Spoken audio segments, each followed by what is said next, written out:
jing na jinle twin me yar jinle ku ban jing na wonji ti jano mari chabab na ga jinle jing na jinle ku ban jing na wonji ti jano mari chabab na ga jinle agarang nyal wonji ti jano mari chabab na ga jinle amadullang wonji wogani mari chabab na ga jinle na will jinle ngong deng jinle bung gir jinle gorial jinle ku ban jinna wonji wogo pon mari selection jinle marwa jinle warwa jinle rindi jinle nyirga jinle ku ban jinna wonji wogo pon mari ma yaram yarat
jinle twin me yar jinle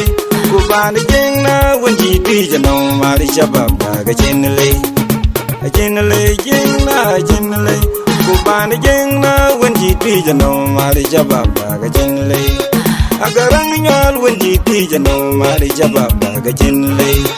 amadullang wonji wogani mari chabab na ga jinle na will jinle ngong deng jinle bung gir jinle gorial jinle ku ban jinna wonji wogo pon mari selection jinle marwa jinle warwa jinle rindi jinle nyirga jinle ku ban jinna wonji wogo pon mari ma yaram yarat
jinle twin me yar jinle ku ban jing na wonji ti jano mari chabab na ga jinle jing na jinle ku ban jing na wonji ti jano mari chabab na ga jinle agarang nyal wonji ti jano mari chabab na ga jinle amadullang wonji wogani mari chabab na ga jinle na will jinle ngong deng jinle bung gir jinle gorial jinle ku ban jinna wonji wogo pon mari selection jinle marwa jinle warwa jinle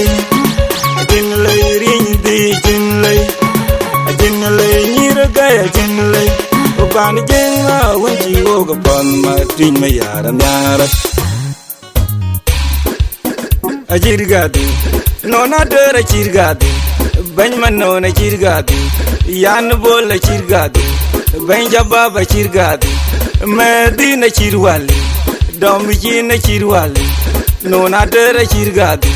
mano na dera chirwali yan bol chirgadu duka faron wen mo dingdi yan bol chirgadu ban jababa chirgadu medina chirwali dom na chirgadu dom na chirgadu no na dera chirgadu ban man no na chirwali